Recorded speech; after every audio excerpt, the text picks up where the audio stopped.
If I was being honest about 2020, I spent a lot of time being a consumer, and I didn't like that.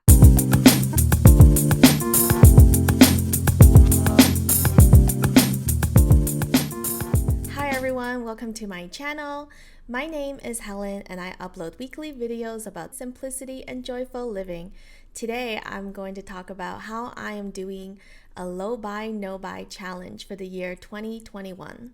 I'll have timestamps on everything, so if you're only interested in certain aspects of this video, please feel free to skip ahead. And of course, I am not making this video to say what I'm doing is what you should be doing, or if you are doing a different version of it, or you're doing something completely different with different rules, you're doing it wrong or anything like that. This is just what I'm choosing to do this year, and I want to take the chance to document my process. I also really like the accountability aspect of putting it on YouTube. I feel like having this additional accountability will help increase my chances of succeeding in my challenge this year. So what is a low buy, no buy year? Over the years, I've seen books and blogs and podcasts and TED Talks and YouTube videos with different people sharing their different versions of their no spend year, where typically they don't buy anything other than essential items for the year. I've always been really intrigued by this concept. In a low buy, instead of not spending any money on any non-essential items, you create specific rules and guidelines to follow for yourself. In my case, I feel like a low buy is more in alignment with how I want to live. I have some categories that will be a low buy and some will be a no buy. Why am I doing a low buy, no buy year? The short answer is I want to establish healthier habits and attitude when it comes to shopping. Over the years, I definitely have made a lot of progress in this area, but I don't think the journey ever ends. We are always evolving and there are always room to grow in areas we can improve in. If this is your first time watching my channel, I mentioned in previous videos I used to have a shopping problem. I honestly didn't have any other hobbies, and at one point in my life, that was the only way I knew how to spend my spare time. I definitely had a shopping problem in several areas. I had over 100 pairs of shoes at one point. I had an overstuffed closet. I had way more makeup than I could ever use up in 10-20 years even. And in my old house, I used to have a multi-level townhome where an entire floor was really just used for storage and for items I didn't really need. Before KonMari, I definitely had a collector's mentality when it came to shopping. I originally went through my Tidying Festival back in 2015, and while that completely transformed my home, in many ways it was just the beginning. Last year for 2020, I challenged my husband and our 6-year-old son to change our eating out habit. We used to eat out several times a week, and it was really normal for us to try out all the different new spots around town, and also we were regulars at many places. We often went out for meals, coffee, snacks, ice cream. It really wasn't good for our family budget or our physical health. While that first month felt hard, by the time my city went into our first lockdown back in March, it already felt normal to eat our meals at home. We no longer felt like we were missing out on anything, and we were really excited to try different recipes and cuisines and had some staple recipes we would cook for quick meals and also some family favorites. In 2020, we ended up only going out 5 times for the entire year. And in case you're wondering, I don't really like doing takeout or delivery, so we didn't order takeout or delivery for the entire year. We ended up going out less than our goal once a month, and it no longer feels like a challenge because it's just how we live now. When I reflected on our year and thought about our year of not going out, I realized by changing our eating habits, I also changed how I spent my time. I used to look at different websites and magazines and Instagram accounts to see where people are going, and if I decided we were going to a new restaurant, I would look at the menu and see what I would order or read reviews on other people's experience. By drastically changing our eating habit, I no longer think about going out. I mean, I still appreciate going out and I enjoy it when I'm out there, but I don't plan our restaurant trips anymore. I don't anticipate when we're going out next. I just don't think about it anymore. And that's what I would like to do for my shopping. As you can see in my minimalist makeup collection video or my 35-piece wardrobe video, I'm pretty minimal and I don't have a lot of stuff. However, when I made my 35-piece wardrobe video and looked at everything together, I was pretty surprised at how many of those items were acquired in 2020. So, granted, I did lose weight and change sizes and needed some new clothes, but when looking at everything together, I definitely purchased more than I thought I did. I also realized shopping isn't always just about spending money.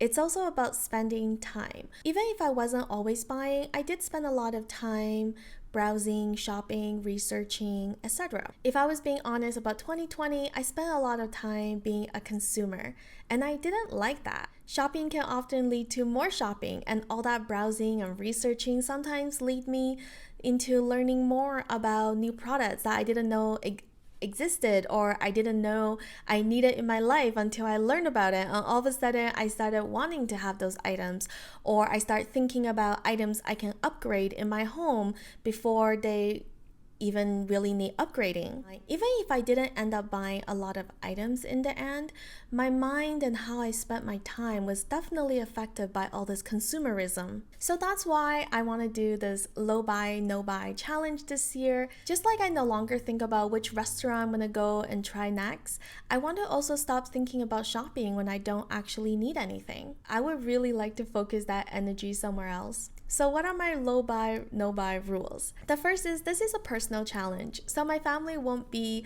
affected by these rules I created for myself.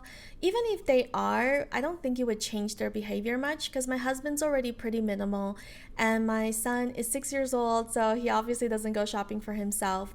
He doesn't really ask for much, and when he needs something, we do get it for him. Rule number 2 is food, groceries, eating out is not included in this challenge.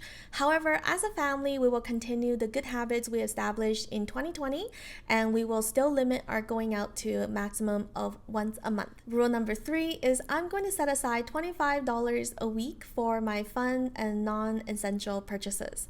I don't know if this is enough, but I also don't anticipate needing many items. During Black Friday, I purchased a few extras for beauty products that I currently use and love and mentioned in my minimalist makeup collection video.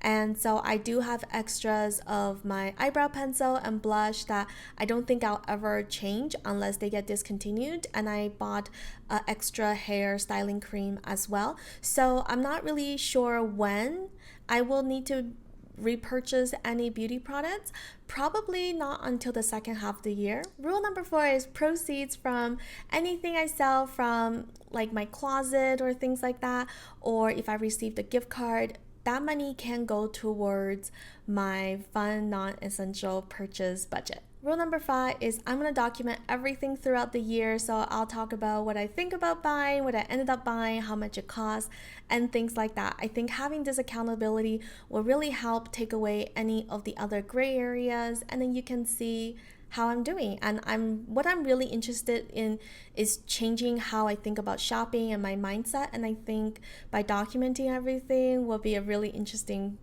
process. Rule number 6 is if I already have something and it's still usable, I cannot replace it for aesthetic reasons. I find that sometimes I do this and I see newer and more improved versions of things I already have, like, ooh, this plant pot would be cuter than the one I already have at home, but it's completely unnecessary and I already have one. So I think for the year, I'm going to completely cut out purchasing any items that I already have if it's something I can still use and does not need replacing, if that makes sense. Rule number 7 is I can't buy duplicates of an item I already have. For example, in 2020, I was really into scented candles and I did buy several. So for 2021, if I would like to add another scented candle to my collection, I will have to use up all of the scented candles I bought in 2020 before I can purchase another one. Rule number 8 is business expenses are excluded. I am self-employed, I am a professional organizer and a master level KonMari consultant. And so my business is my full-time job and business expenses are inevitable. I do have different set business expenses like monthly subscriptions and things like that. But I also have items like my laptop and my iPhone and even my label maker. I don't know if any of them will need replacement. And if they do this year, I do have money budgeted for that. But if I don't need to, I will continue to use the items I have for as long as I can.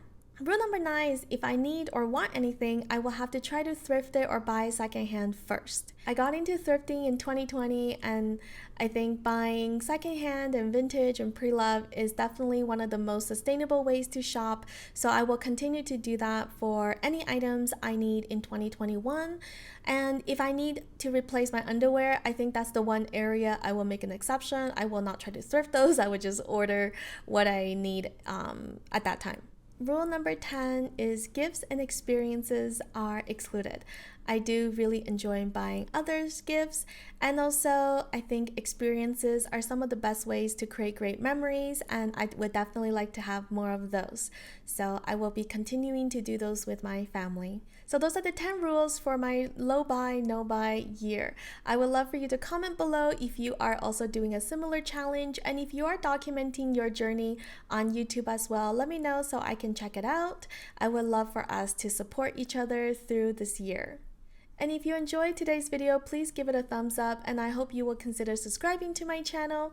Until next time, choose joy, live well.